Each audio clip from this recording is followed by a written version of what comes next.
vento de outono trazia o cheiro de fumaca de lenha e folhas caídas pelas ruas de Vila das Amoreiras. Uma cidade pequena, onde todos conheciam todos e as portas ainda ficavam destrancadas à noite. Casas vitorianas ladeavam a Rua dos Carvalhos. Suas varandas pintadas segurando cadeiras de balanco que tinham testemunhado 3 geracóis de histórias familiares. O tipo de lugar onde vizinhos traziam comida quando alguém ficava doente, e a lanchonete local ainda servia café em xícaras de cerâmica.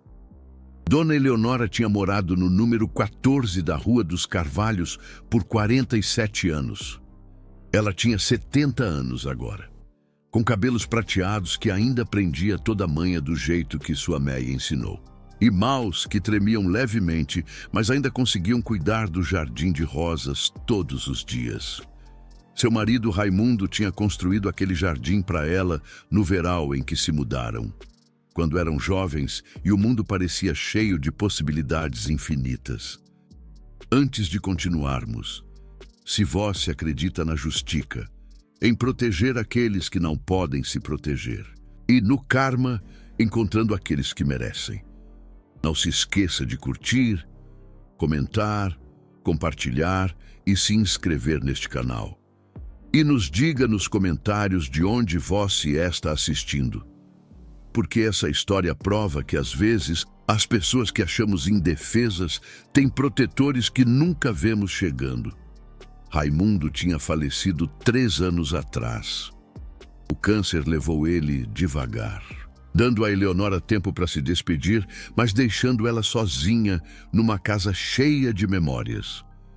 O que a maioria das pessoas em Vila das Amoreiras não sabia, o que Raimundo nunca fez questão de divulgar, era que ele tinha sido um dos fundadores do Clube de Motociclistas Lobos de Aco 42 anos atrás. Ele tinha pilotado com eles por 2 décadas, antes de uma lesão nas costas forcá-lo a sair da estrada. Mas uma vez que Vossi era família para sempre. Os irmãos tinham carregado o caixão dele, 200 deles pilotando em formacal atrás do carro fúnebre. Eleonora nunca casou de novo. Ela vivia da pensão do Raimundo e da aposentadoria, cuidando das rosas e fazendo voluntariado na igreja, sendo o tipo de vizinha que lembrava de todos os aniversários e fazia biscoitos para cada nova família que se mudava para a rua. A vida dela era quieta, simples, exatamente o que ela queria. Ate Victor Monteiro bater na porta dela. Victor Monteiro tinha 48 anos. Sócio sênior do escritório Monteiro e Associados, o escritório de advocacia mais prestigiado de 3 cidades. Ele usava ternos que custavam mais do que o aluguel mensal da maioria das pessoas. Dirigia um carro que valia mais do que a casa da Eleonora. E tinha um sorriso que nunca chegava aos olhos. Ele era especialista em direito imobiliário e tinha desenvolvido um negócio paralelo muito específico, muito lucrativo. Ele mirava viúvas idosas, morando sozinhas em propriedades valiosas. Dona Eleonora. A voz dele era suave como mel quando ela abriu a porta. Espero não estar incomodando. Meu nome é Victor Monteiro. Sou advogado. Eu era um grande admirador do seu marido Raimundo, um homem tão respeitado nesta comunidade.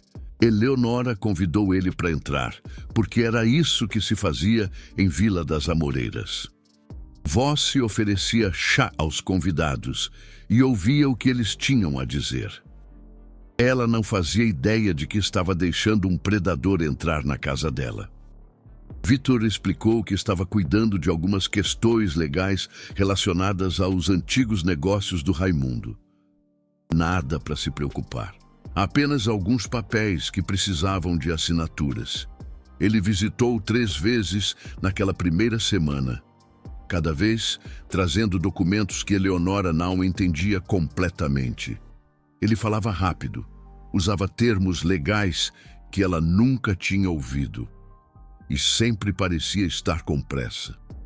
O que Eleonora não sabia era que ela estava assinando uma procura-cal. Ela não sabia que Victor estava forjando documentos adicionais, criando dívidas falsas contra a propriedade dela, se preparando para roubar tudo que ela tinha. 6 semanas depois do primeiro encontro, Eleonora recebeu uma ordem de despejo. A casa dela. A casa que Raimundo construiu com as próprias mãos. A casa onde criaram 2 filhos e enterraram um cachorro chamado Chico no quintal. Estava sendo tomada por dívidas não pagas que ela nunca soube que tinha. Dívidas que não existiam até Victor Monteiro criá-las. Eleonora sentou na mesa da cozinha e chorou. Ela tinha 70 anos, estava sozinha e estava prestes a perder tudo. Ela ligou para a assistência jurídica, mas disseram que a papelada parecia legítima. Ela ligou para a polícia, mas disseram que era questão civil. Ela não tinha para onde se virar. O que ela não sabia era que Victor Monteiro tinha feito isso antes. 11 vezes nos últimos 6 anos. 11 idosos defraudados. Suas casas roubadas. Suas economias drenadas. E Victor nunca tinha enfrentado uma única consequência porque suas vítimas eram velhas, sozinhas e envergonhadas demais para lutar. Mas dessa vez, Victor tinha cometido um erro. Ele tinha escolhido a viúva de Raimundo Silva, membro fundador dos Lobos de Aco, 3 dias antes do despejo agendado. Eleonora recebeu uma liga-cal de um homem chamado Marcos Ferreira, um nome que ela não ouvia há anos. Marcos tinha sido o melhor amigo do Raimundo, seu parceiro de estrada por 15 anos, o padrinho do casamento deles, Dona Eleonora. Marcos disse, a voz dele gentil, mas com um fio de aco por baixo. Acabei de saber o que está acontecendo com sua casa. Por que a senhora não nos ligou? A voz de Eleonora falhou. Eu não queria ser um fardo. Raimundo sempre disse que o clube era para os homens mais jovens. Eu sou só uma velha agora. Houve uma longa pausa do outro lado da linha. Dona Eleonora, a senhora e família desde 1983.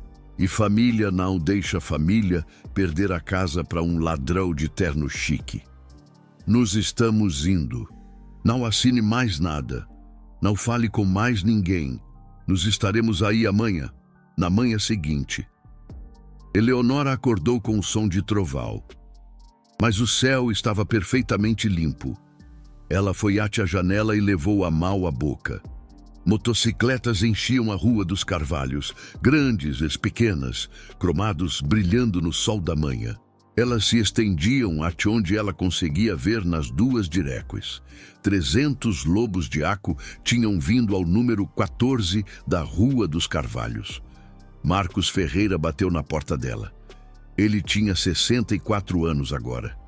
Barba grisalha, rosto marcado pelo tempo, mas os olhos dele eram afiados como sempre. Eleonora, ele disse suavemente. Nos trouxemos alguns amigos e uma advogada nossa. Atrás dele estava uma mulher de terno impecável.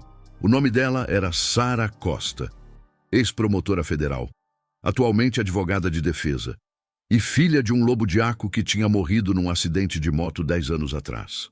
Ela estava esperando por um caso assim há muito tempo. Nas 4 horas seguintes, Sara revisou cada documento que Eleonora tinha assinado. Cada falsificação, cada dívida falsa, cada assinatura fraudulenta foi catalogada e fotografada. Ao meio-dia, ela tinha evidências suficientes para enterrar Victor Monteiro 10 vezes. Mas os lobos de Aco não tinham terminado. Marcos fez uma liga-cal. E em 2 horas, eles tinham rastreado cada uma das vítimas anteriores de Victor. 11 idosos. Alguns em asilos agora.